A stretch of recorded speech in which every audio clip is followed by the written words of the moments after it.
Hi అండి. అందరూ ఎలా ఉన్నారు? బాగున్నారా? అందరూ బాగుండాలి, ఆరోగ్యంగా ఉండాలని కోరుకుంటున్నాను.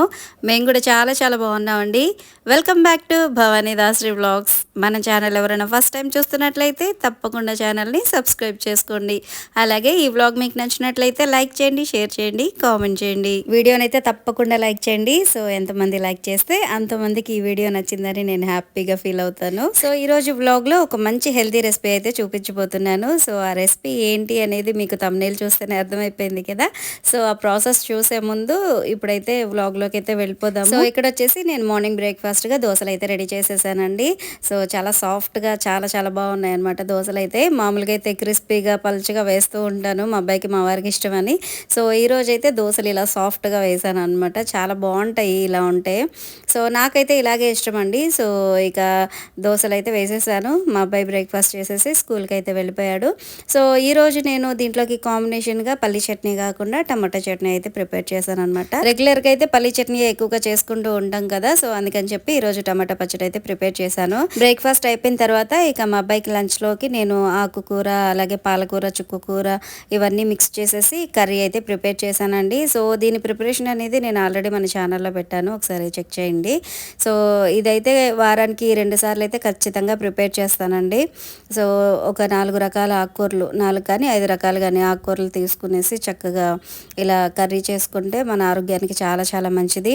ఇక ఇది వచ్చేసి ఈరోజు మన వ్లాగ్లో మెయిన్ రెసిపీ ఇదే అనమాట. సో దీని ప్రిపరేషన్ అయితే చూసేద్దామండి. ఇక ఇక్కడ వచ్చేసి కరివేపాకుని మార్నింగే నీట్గా వాష్ చేసేసి, అంటే సాల్ట్ వాటర్లో వేసి కాసేపు నానిన తర్వాత నీట్గా వాష్ చేసేసి స్పిన్నర్లో వేసేసి వాటర్ అంతా పోయిన తర్వాత ఫ్యాన్ గాలికి అయితే ఆరబెట్టేశానండి. తర్వాత కరివేపాకు పొడి ప్రిపేర్ చేయడం కోసం నేను ఇక్కడ పచ్చిశనగపప్పు, ధనియాలు, మినపప్పు, ఎండుమిర్చి అలాగే కొద్దిగా మెంతులు, వెల్లుల్లిపాయలు ఇవన్నీ కూడా తీసుకున్నాను అనమాట. సో ఇవన్నీ తీసుకున్న తర్వాత ఒక కడాయిలో కొద్దిగా ఆయిల్ వేసేసి అందులో ఈ దినుసులన్నీ వేసేసి దోరగా ఫ్రై చేసుకోవాలన్నమాట. సో అంటే మంట అనేది మరి మీడియంలో అట్లాగా పెట్టి ఫ్రై చేయకూడదండి, బాగా సిమ్లో పెట్టేసి ఫ్రై చేసుకోవాలి. అంటే ఆ పప్పులన్నీ కూడా ఈవెన్గా మంచిగా ఫ్రై అవ్వాలన్నమాట. సో అవన్నీ కూడా ఫ్రై అయిన తర్వాత ఒక మంచి అరోమా వస్తుంది, అప్పుడు అందులో ఎండుమిర్చి వేసి ఫ్రై చేసుకోవాలి. సో ఈ కారపొడి అనేది రైస్లోకి అలాగే బ్రేక్ఫాస్ట్లోకి అన్నిటిలోకి చాలా చాలా బాగుంటుందండి. ఈ కరివేపాకు కారపొడి అనేది టేస్ట్ బాగుంటుంది, అలాగే ఇది మన ఆరోగ్యానికి అయితే చాలా చాలా మంచిదన్నమాట. సో ఇది మనం రెగ్యులర్గా తీసుకుంటే మన ఆరోగ్యానికి ఎన్ని బెనిఫిట్స్ ఉన్నాయి అనేది నేను ఆల్రెడీ ఒక వీడియో చేసి మన ఛానల్లో అప్లోడ్ చేశానండి. సో ఎవరైనా చూడకుండా ఉంటే తప్పకుండా చూడండి. సో ఈ రెసిపీలో మెయిన్ ఇంగ్రీడియంట్ వచ్చేసి కరివేపాకే కాబట్టి ఈ కరివేపాకుని డామినేట్ చేసేలాగా ఈ పప్పులు అంటే లైక్ పచ్చిశనగపప్పు, మినపప్పు, ఈ ఎండుమిర్చి ఇవన్నీ కూడా మరీ ఎక్కువగా వేసుకోవద్దండి.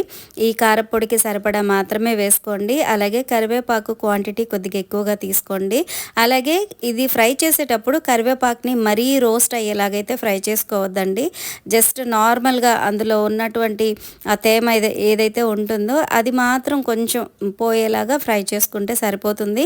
ఇది మరీ డ్రైగా ఫ్రై చేసుకున్నాం అనుకోండి, దాంట్లో ఉన్న పోషక విలువలన్నీ పోతాయి, తర్వాత అది తిని కూడా ప్రయోజనం ఉండదు కదా. సో అందుకని చెప్పి స్టవ్ సిమ్లో ఉంచేసి చక్కగా స్లోగా ఫ్రై చేసుకోండి.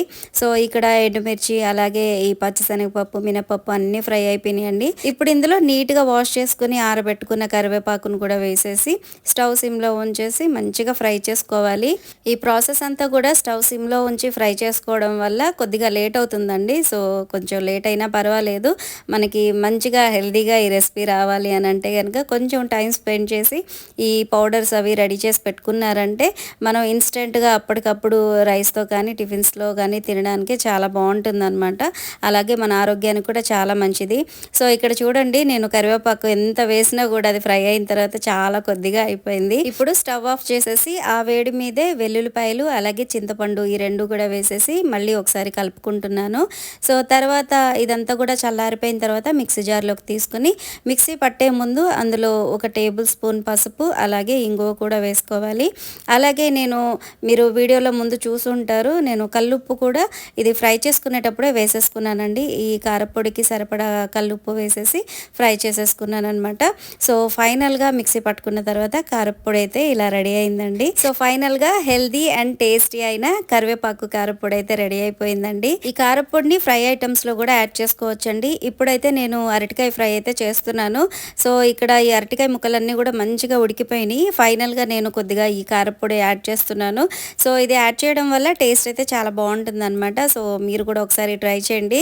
ఇది వెజిటేబుల్స్ ఫ్రై చేసేటప్పుడే కాదండి, నాన్ వెజ్ ఫ్రై చేసుకున్నప్పుడు కూడా ఈ కరివేపాకు పొడి యాడ్ చేసుకుంటే టేస్ట్ బాగుంటుంది.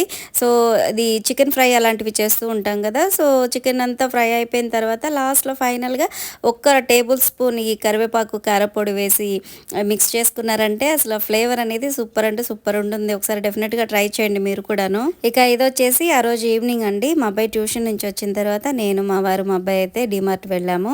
మా అబ్బాయికి స్కూల్ బ్యాగ్ అలాగే ఇంట్లోకి కొన్ని వస్తువులు కావాలన్నమాట. సో అవన్నీ తీసుకుందాం అని చెప్పి అక్కడికైతే వెళ్ళాము. మెయిన్గా స్కూల్ బ్యాగ్ కోసమే వెళ్ళామండి. కాకపోతే కిందంతా కూడా ఈ సరుకులు అవన్నీ ఉంటాయి కదా, సో మా వారు అవన్నీ కూడా చెక్ చేస్తూ ఉన్నారనమాట. అంటే మేము రెగ్యులర్గా మోడర్న్ సూపర్ మార్కెట్కి వెళ్తాం కదా, సో అక్కడికి ఇక్కడికి ప్రైస్ వేరియేషన్ ఎంత ఉంది ఏంటి అనేది ఒకసారి చెక్ చేస్తూ ఉన్నారు. ఈ డీమార్ట్లో గ్రోసరీస్ కన్నా కూడా నాకు ఈ కప్స్, గ్లాస్ ఐటమ్స్ అవి బాగా నచ్చుతాయండి. నేను లాస్ట్ టైం అమ్మ వాళ్ళ ఇంటికి వెళ్ళినప్పుడు డీమార్ట్ వెళ్ళిన వీడియో పెట్టాను కదా, ఒక చిన్న వీడియో. సో అందులో కూడా మీకు చూపించింది అవే, ఈ కప్స్ ఇవన్నీ కూడా చాలా బాగున్నాయని. సో ఎలాగో వెళ్ళాను కదా అని చెప్పి ఒక 3 కప్స్ అయితే తీసుకున్నాను. వెరైటీగా ఉన్నాయి అనమాట, చూడ్డానికి బాగున్నాయి. సో మా వారిని అడిగితే సరే తీసుకో అనేసి అన్నారనమాట. 3 కప్పులు తీసుకున్నాను. అలాగే ఫ్రెండ్ ఫ్లాస్క్ కావాలని చెప్పి అడిగింది అనమాట. సో చిన్న సైజ్ ఏమన్నా ఉన్నాయేమో అని చెప్పి నేను ఇక్కడ చెక్ చేస్తున్నాను. సో మరి చిన్న సైజ్ అయితే లేవండి, జస్ట్ మీడియం సైజ్ అయితే ఉన్నాయి. అలాగే ప్రైస్ కూడా కొంచెం ఎక్కువ అనిపించింది నాకైతే. మిల్టన్ అలాగే డిమార్ట్ వాళ్ళది బ్రాండ్ ఇవన్నీ కూడా ఉన్నాయన్నమాట. ఫ్రెండ్ ఏమో ఒక 2 కప్పులు టీ కానీ కాఫీ కానీ పట్టేంత ఫ్లాస్క్ మాత్రమే చాలు నాకు, మరి పెద్దదైనా కూడా వేస్ట్ అయిపోతుంది అనేసి అనింది. సో సరే చిన్నవి దొరుకుతాయేమో అని చెప్పి నేను మొత్తం చెక్ చేశాను, కానీ అసలు చిన్న ఫ్లాస్క్లు అయితే అక్కడ లేవండి. ఇక సర్లే అని చెప్పి మా షాపింగ్ అయితే కంప్లీట్ చేసేసుకుని అవన్నీ కూడా నీట్గా బ్యాగ్లో సర్దేసేసుకొని మేమైతే ఇంటికి వచ్చేసాము. సో ఇక ఇది వచ్చేసి నెక్స్ట్ డే అనమాట. ముందు రోజు నేను కప్స్ తీసుకొచ్చానని చెప్పాను కదా, సో అందులో మా వారికి కాఫీ ప్రిపేర్ చేసి ఇస్తున్నాను. కప్ అయితే కరెక్ట్ సైజు ఉందనమాట. అంతకుముందు తీసుకున్నవేమో మరీ పెద్దగా ఉన్నాయి, లేదంటే మరీ చిన్న కప్పులు ఉన్నాయి అనమాట. ఇదైతే కరెక్ట్గా మీడియం సైజ్ అయితే ఉందన్నమాట. సో ఇక ఎలాగో కొత్త కప్పులు కదా, మనం అవి వాడేదాకా మనకి నిద్ర పట్టదు. సో అందుకని చెప్పి ఇక్కడ నేను మా వారికి అయితే కాఫీ చేసేసి ఇచ్చేసాను. కప్ అయితే ఓకే, కానీ నాకు ప్రైస్ కొద్దిగా ఎక్కువ అనిపించిందండి. ఈ ఒక్క కప్ వచ్చేసి 50 రూపీస్ అంట. సో నాకు ప్రైస్ మాత్రమే కొంచెం ఎక్కువ అనిపించింది. ఇక ఇది వచ్చేసి మార్నింగ్ మా అబ్బాయి కోసం బ్రేక్ఫాస్ట్ అనమాట. మా అబ్బాయికి ఓన్లీ ఒక్క దోశ అలాగే ఒక ఎగ్ కావాలంట. సో తనకైతే బ్రేక్ఫాస్ట్ వేసి ఇచ్చేసాను, తను తినేసి స్కూల్కి అయితే వెళ్ళిపోయాడు. ఇక ఇక్కడ వచ్చేసి నేను స్టవ్ దగ్గర మొత్తం డీప్ క్లీనింగ్ అయితే పెట్టేసుకున్నానండి ఈరోజు. అంటే 1 వీక్ నుంచి ఈ టైల్స్ ఇవన్నీ కూడా క్లీన్ చేయలేదన్నమాట. స్టవ్ అయితే క్లీన్ చేస్తున్నాను కానీ టైల్స్ అవన్నీ క్లీన్ చేయలేదు. సో అందుకని చెప్పి మొత్తం కంప్లీట్గా డీప్ క్లీనింగ్ అయితే పెట్టేశాను అనమాట. సో ఈ స్పాంజ్ ఉంటుంది కదా, అంటే మనం గిన్నెలు అవి తోమేది స్పాంజ్ ఉంటుంది కదా, సో దాంతో అంటే ఇది స్కాచ్ బ్రైట్ ఇది అనమాట. సో ఒకవైపు రఫ్గా ఉంటుంది, ఇంకోవైపు స్పాంజ్ ఉంటుంది అనమాట. సో రఫ్గా ఉన్న వైపు మంచిగా అది సోప్ లిక్విడ్ వేసేసి చక్కగా క్లీన్ చేసేస్తున్నాను. సో అంటే ఇది మనం రెగ్యులర్గా క్లీన్ చేస్తూనే ఉంటాం కాబట్టి మరీ ఎక్కువగా జిడ్డుగా అయితే ఉండదు. సో ఇది మొత్తం కూడా ఒకసారి రుద్దేసి తర్వాత స్టవ్ కూడా క్లీన్ చేసేస్తున్నాను. స్టవ్ క్లీన్ చేసుకున్న ప్రతిసారి ఈ స్టవ్ బటన్స్ ఉంటాయి కదా, అవి కూడా నీట్గా క్లీన్ చేసుకోవాలండి.